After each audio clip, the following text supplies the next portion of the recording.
ito na yung roda niya guys. So tingnan nyo naman, no? Patay laman. Yan, no? Para ng bulak. So kaya talagang may mga kahoy talaga na ganito mga kaigops. Oh yan, no?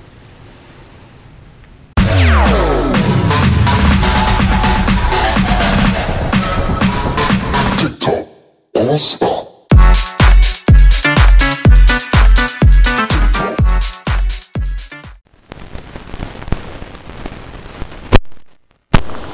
So yun mga kaigops, isang mapagpalang araw sa araw na ito. At welcome to my YouTube channel, Kaigops TV. So time check muna tayo ngayon, mag 11 pa lang, quarter. So mag-uumpisa na tayo guys ng kwan. Magpaparipira tayo ng bangka. Yung tumpang, update ko lang kayo. At medyo maganda-ganda na ang panahon. Tuloy-tuloy na ang init, hindi katulad itong mga nakaraan na halos tuloy-tuloy ang ulan. So nakausap na rin natin yung panday. Nandiyan na yung chinso niya, tsaka nabaklas na rin niya yung iba. Tinignan niya yung sira, yung damage.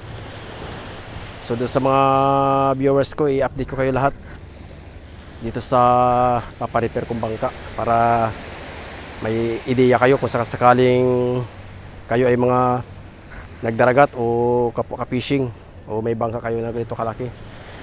Magkakaroon kayo ng impormasyon kung paano palitan yung ganyang sistema na may gabok na nakakatingin lang siya at ipoporma yung kwan. Ipoporma yung, kung tawagin dito sa amin ay tumpang o di kaya roda, kung tawagin niya sa may parting Quezon. Doon sa amin sa Romblon tawagin niya na ipamayong. Aywan dyan sa inyong lugar, mag-comment kayo dyan sa baba kung anong tawag dyan. Dito sa amin talaga, kung talaga yan, familiar sa tumpang ang pangalan. Tapos kahapon karating lang namin mga kaigops, nandiyan nga si Boy Carlos, ating pinahibasan, at tayo magtatanggal ng lumot. So lapitan natin mga guys. So nandito na yung chenso, pang baklas dyan sa mga tigason. Ito mga kaigops, ang diferensya ito.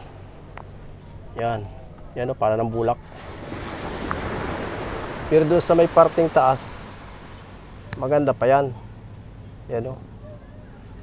So ang haba nga pala ng rodang ito ay 12, yung tumpang. Ang haba. So tingnan nyo naman mga guys, oh. Patay laman talaga siya, kaya mahirap na ipakipagsapalaran sa Pacific. Mabuti ko ang alon dito sa amin ay maliliit. Ayan o. So dito maganda pa sa baba. Buti nga lang nung matagal lang kasi ito guys, umabot ito ng halos 2 taon na rin na ganito siya. So kinuwala natin siya. Talagang pinagtiyagaan lang muna natin dahil nga sa malaki-malaki rin ang budget na kakainin, kasi bibili ka rin ng plywood, pintura, labor. So ngayon kailangan talaga ipagawa natin dahil papasok na ng kalmada ng dagat, ng tapin. So panahon na ng tuna dito sa area namin, kaya kailangan ma-repair na natin siya para kumita. Kasulit tayo sa mga gastusin.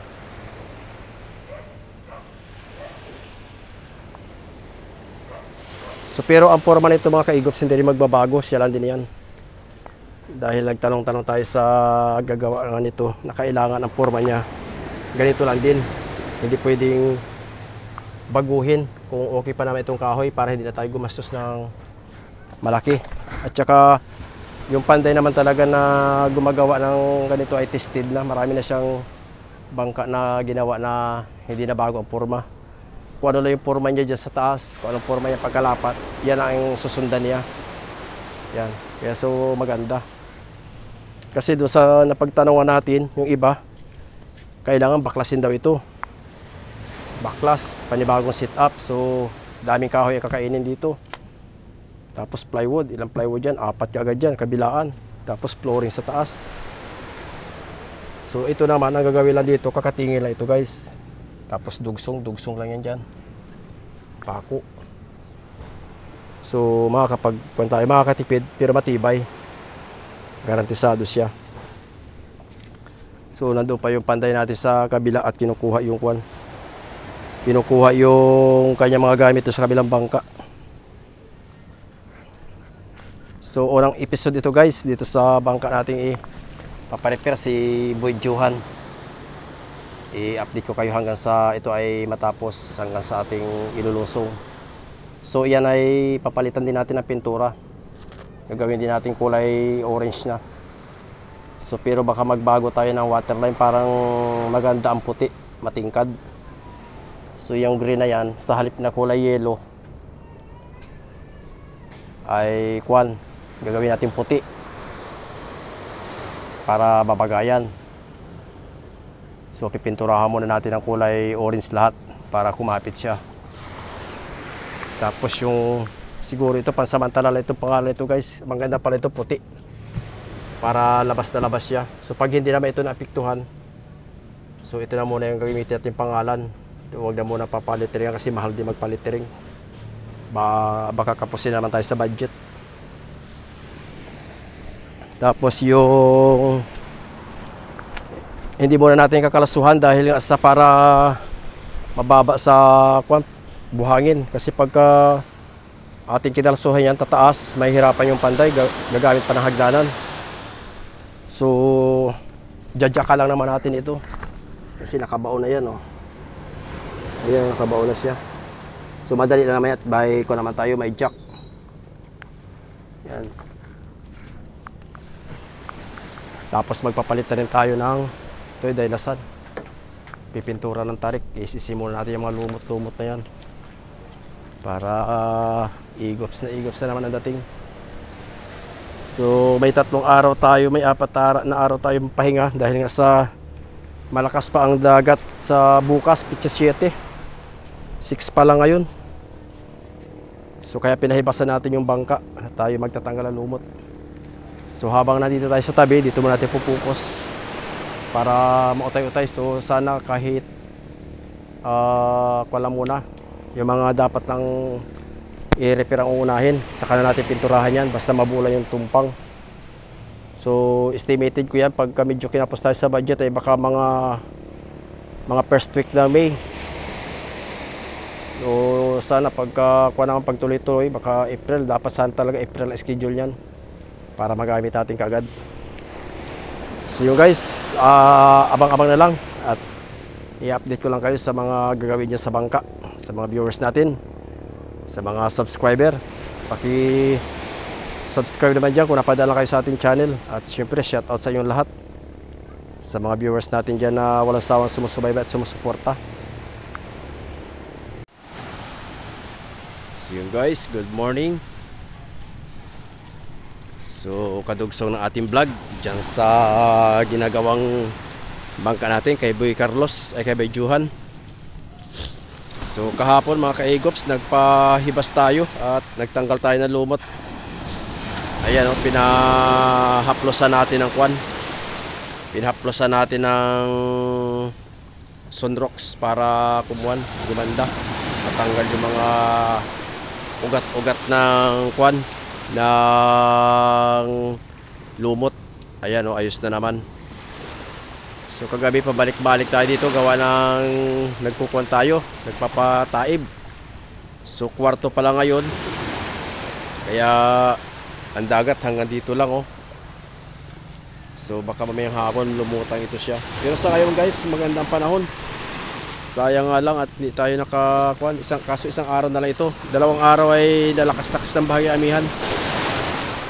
So makakapagayak naman tayo sa susunod. At least pag-repair tayo dito sa bangka. So ayan, talagang orange na yung bangka natin mga ka-egops. So ikukombinasyon na lang natin yan ng kulay puti, yung pinaka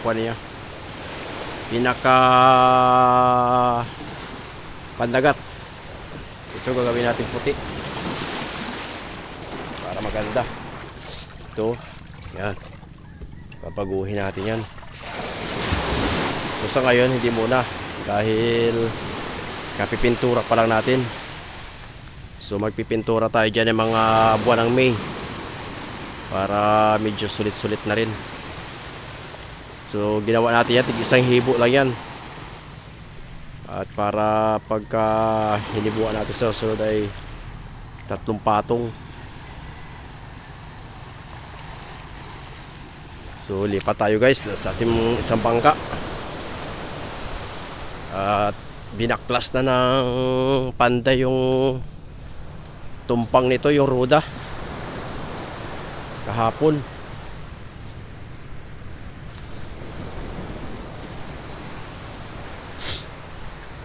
Ayan o. So hindi na muna natin nilagyan ng kwan, nilagyan ng kalso at para hindi mahirapan yung panday kasi tataas siya. Ito na yung roda niya guys. So tingnan nyo naman, patay laman. Yan o, para ng bulak. So kaya talagang may mga kahoy talaga na ganito mga kaigops. Oh yan o. Yung taas medyo maganda pa naman, kitaan nyo ito, matibay lang siya oh. Parang hardwood. Tapos ito naman oh, malambot. Yung ilalim maganda pa siya. Yan oh. Pero kinakwa na rin siya. Medyo ito oh, may konting damage na. So yan, nakahapon ay chininso nung kwan. Tsaka ito yung pinakalabi na po natin. Kita ang ganda na ng kasko guys oh. 6 years na ito. Yan o, talagang hardwood lang siya. Pinalagyan natin yan ng pasante para sigurado. Tapos tingnan nyo naman yung masilya, kapal. Yan o, halos isang hibla. Kasi may kusot ito mga guys. Yan, kaya sa mga viewers natin na mga kapoka fishing, so ito magandang gawin nyo sa bangka nyo. Sabagay hindi pa tayo nakapag-vlog, hindi pa tayo nag-vlog noon nung time na ginagawa itong bangkang ito. Sayang nga kung tayo nag-vlog na noon na i-demo ko sa inyo o na na ipakita ko yung pagmasilya nito, kung paano hinahalo yung kusot, tapos kung ano ang hinahalong chemical. Tapos 2 patong kasi ito guys ang itong masilya nito, double walling. Nilagyan ng kusot, di pag tumigas siya parang kahoy na rin talaga siya. Tapos pagkatapos pinaliha ko, tapos ginawa natin ay puro naman epoxy, in-apply natin puro epoxy. So kaya ayan o, tingnan nyo naman yan o. Yan, kapal. Halos isang siya, halos isang, parang isang ply siya. Tingnan nyo ito mga kaigop. So yun o,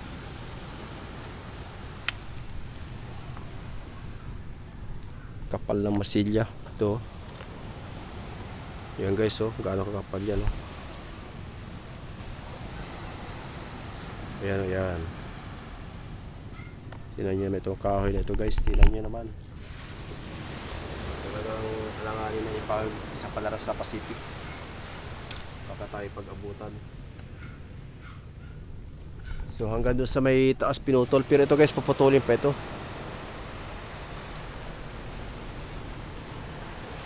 hanggang doon. So hindi naman niya mababago ang forma. Siya pa rin yan. Kasi kinawalan siya, kinatlan siya. Pagka nangyari, ang gano'n lang din sa dati. Ayan o. Kasi maganda pa mga kahoy. Depende nga lang talaga sa diskarte ng panday. Diyan nakasalali sa kanya kung paano dukutin at kung kumpleto ang gamit. Ganda pa ng mga kahoy guys. So talaga oh, sariwa pa. So tayo magpapatistis mamaya ng ng gagamitin natin dyan pagka pumasok yung panday. So ngayon yan lang muna ang updates ko mga kaigops. At antabayanan nyo na lang ang susunod. At ipagdudugsong na natin ang dito pagbablog para may update kayo. So abang-abang na lang. So guys, good morning. Panibagong umaga tayo ngayon. Ito yung kadugso ng ating vlog. So ayan, binabakbak na mga kaigops yung sa taas. At yung sa baba naman ay nabaklas na rin. So ito yung ikakabit nating kwan. Ikakabit nating roda, tumpang.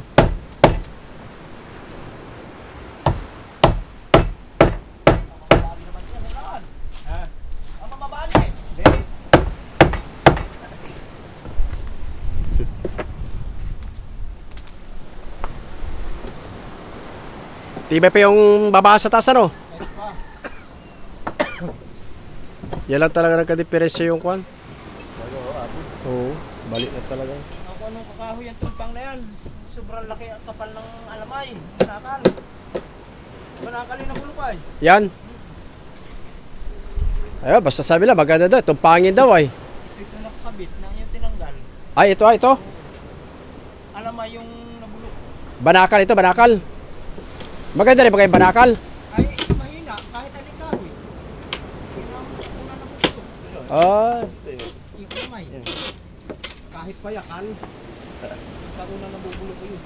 yung banakal, akwan. O yung alamay. Alamay. Lambot na yan. Para nabulak, oh. Ay, maganda naman siguro. Sabi ni, si Kwan ang Kwan yan ay. Si Unyok.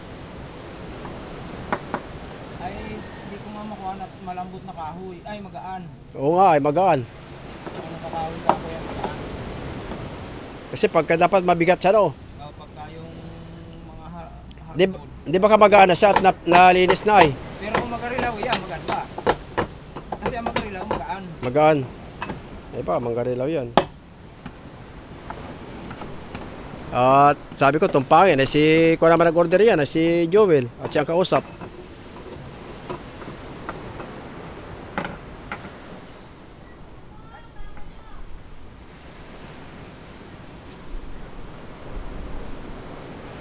Papatistis pa ako doon sa palay.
So, tayo na guys sa pagputol ng tumpang.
guys ang ginamit para pandukot.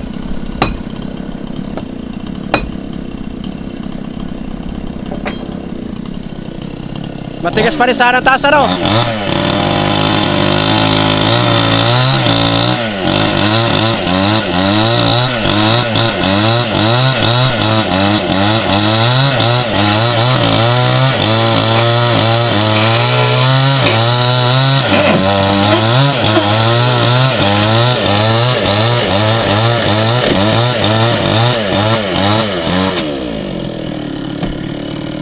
Laglag.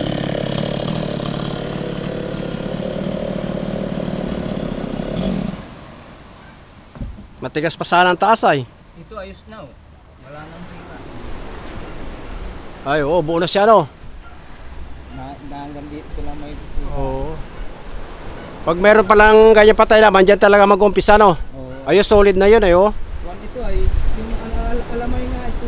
Oo. Sa lahat ng kahoy, ito ang unang nasisira. Yan. Kahit anong tibay ng kahoy. Oo. Basta meron ganyan. Alamay. Kita mo yung mga hardwood. Oo. Naaras. Nabubulok yung alamay, natitira yung tigas. Natitira tigas, ano? Oo. Pagkawa mo yung tigas niya, talagang wala na yata kabulukan. Oo, wala nang kabulukan. Ayan talaga, Mabibit. utay-utay na yan, ay. Ayun, no, wala. Ito matibay, ito kung purong ganito. Oo. Ay, tatagalin mo pa yan. Ay, titingnan ko kung Pwede dugsong na lang. idudugsong na lang siguro rito. Oo. Pwede. Kapit naman na siya rito eh. Oo, kapit na yan dyan, ay. Dito sa balagbag nito. Oo. Mapirsa na yan dyan, eh. Kuha naman, solid na yan siya, eh. Oo, buo na oh, wala Oo. nang diferensya. Solid na siya. Kasi pag tinanggal pa yan, mahirap pa uling Oo. Dyan na lang siya ipakapit. Pasantihan natin, ano? Oo. Para matibay. Itukan lang yan, i-slide lang ng tabas na gano'n. Oo. Para di na masyadong kumuhan. Solid na yan, ay. Tsaka hindi na masyado yung pirsado dyan. Hindi na. At? Hindi naman na inaabot. Oo, hindi na naabot. Wala yung pinakabuan. Ito ang pirsado dito, ay. Baba. Dito na. Oo. Tsaka dyan. Ang dulo, di na yan. Hindi na yan. Alalay na lang siya yan dyan.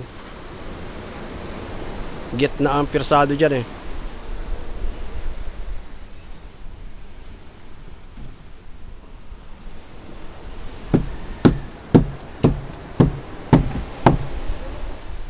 Baklas muna, guys.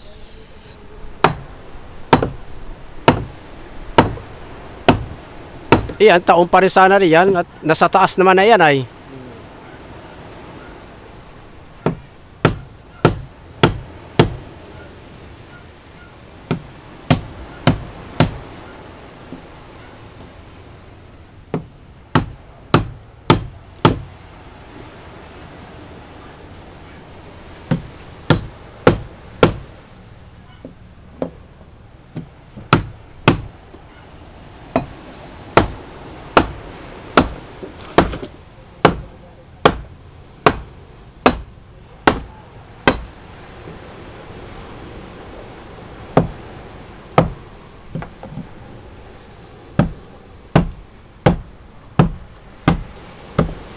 Yang nakabalagbag, tibay pa, no?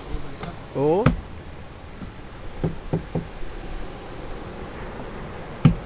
Ay, medyo lumambot din.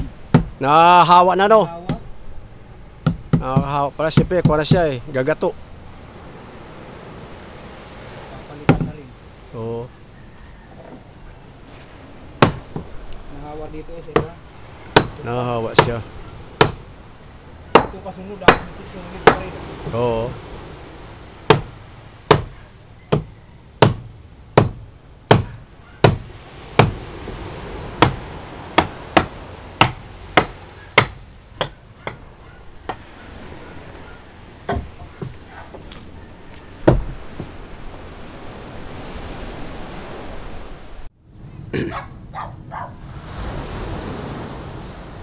So yun guys, good morning. So naikabit na guys yung roda ng ating bangka. Nakasit up na, so yan ay papasantihan na lang at saka kakabitan ng ligason.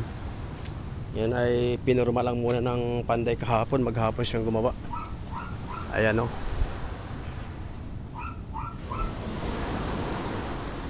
So ayos na rin.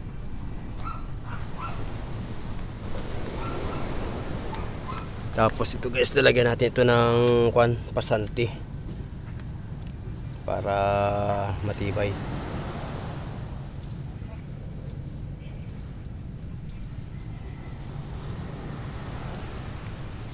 So pinutulan na lang yun doon sa dulo dahil ayos pa naman yung taas.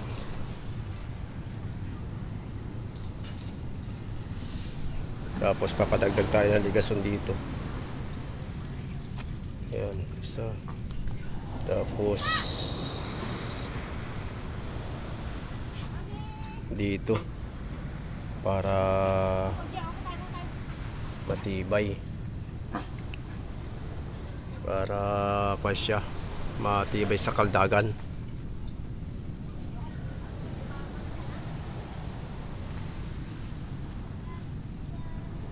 Tapos siguro pagdating natin, dahil ma-call out kami ngayon mga guys, mga 5 days siguro, baka pagdating natin ay yari na ito. So makapag-umpisa na tayo magpintura.